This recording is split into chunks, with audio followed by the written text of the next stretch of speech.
Maryland was begun by both armies about September 4.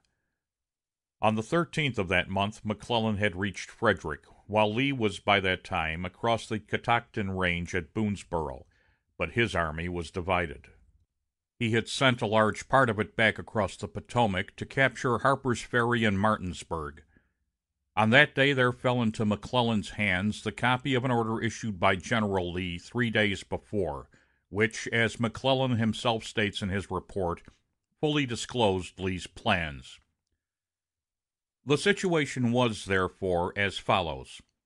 It was splendid September weather, with the roads in fine condition. McClellan commanded a total moving force of more than 80,000, Lee a total moving force of 40,000. The Confederate army was divided.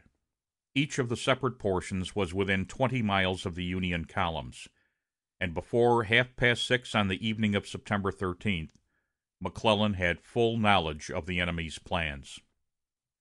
General Pelfrey, an intelligent critic friendly to McClellan, distinctly admits the Union army, properly commanded, could have absolutely annihilated the Confederate forces. But the result proved quite different. Even such advantages in McClellan's hands failed to rouse him to vigorous and decisive action.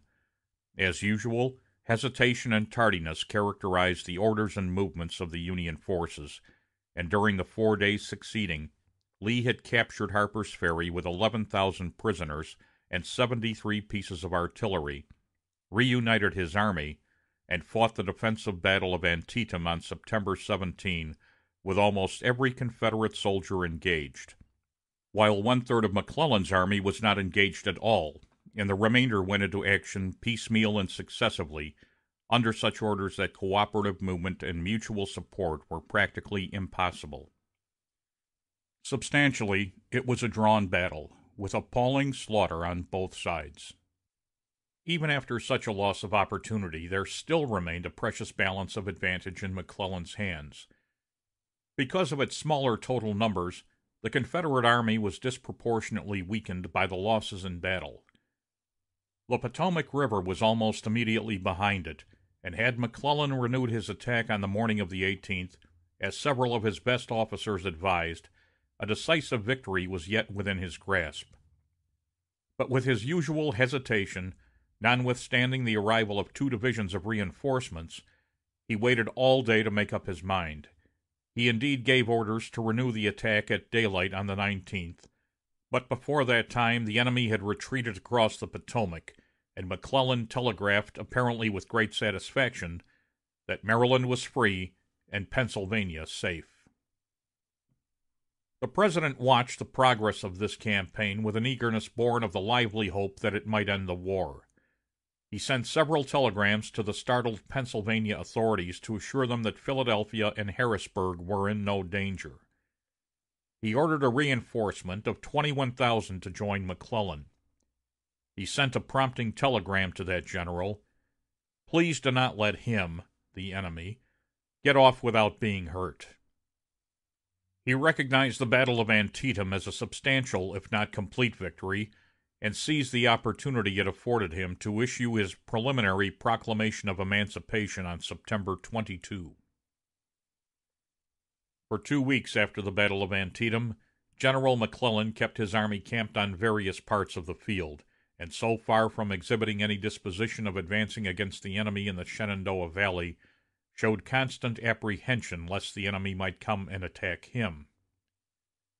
On October 1, the President and several friends made a visit to Antietam, and during the 3 succeeding days reviewed the troops and went over the various battlegrounds in company with the general. The better insight which the President thus received of the nature and results of the late battle served only to deepen in his mind the conviction he had long entertained, how greatly McClellan's defects overbalanced his merits as a military leader, and his impatience found vent in a phrase of biting irony.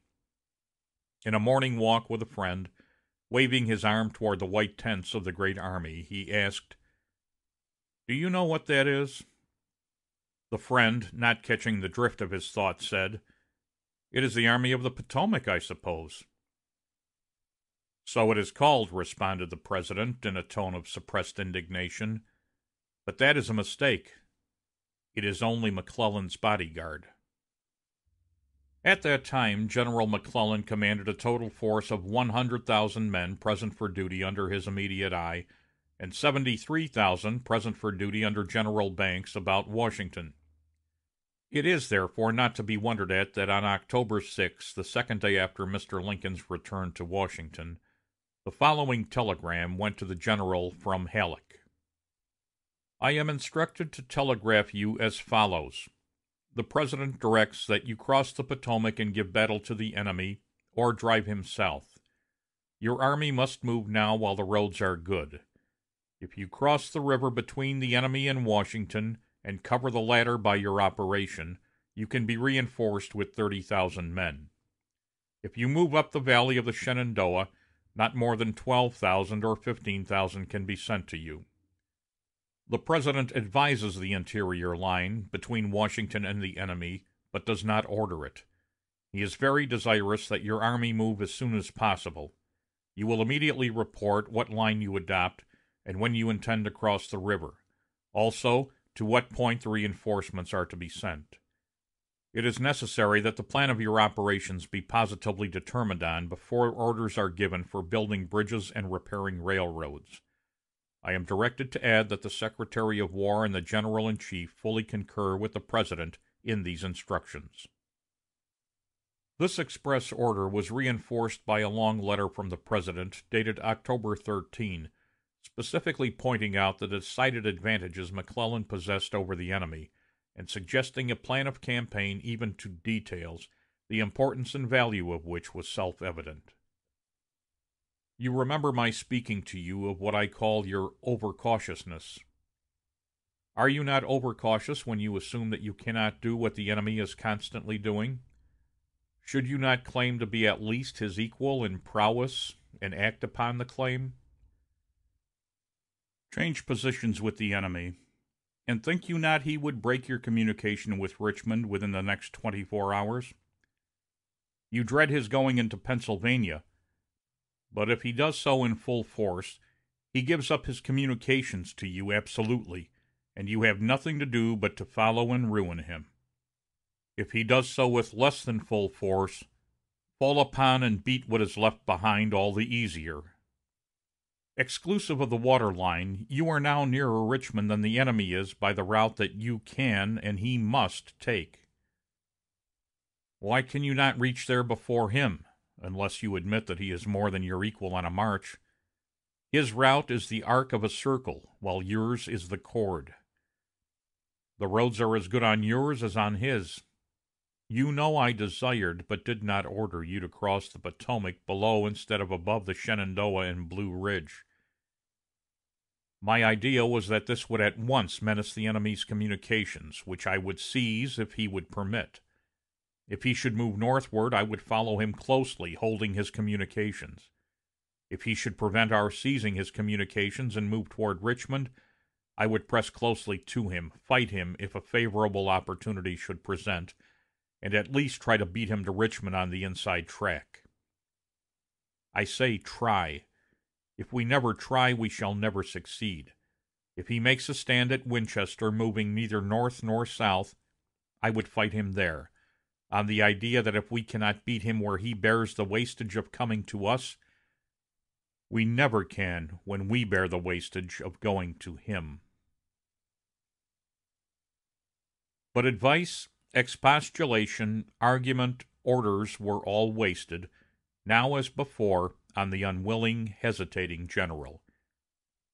When he had frittered away another full month in preparation, in slowly crossing the Potomac, and in moving east of the Blue Ridge and massing his army about Warrenton, a short distance south of the battlefield of Bull Run, without a vigorous offensive, or any discernible intention to make one, the President's patience was finally exhausted, and on November 5 he sent him an order removing him from command. And so ended General McClellan's military career. End of chapter 22.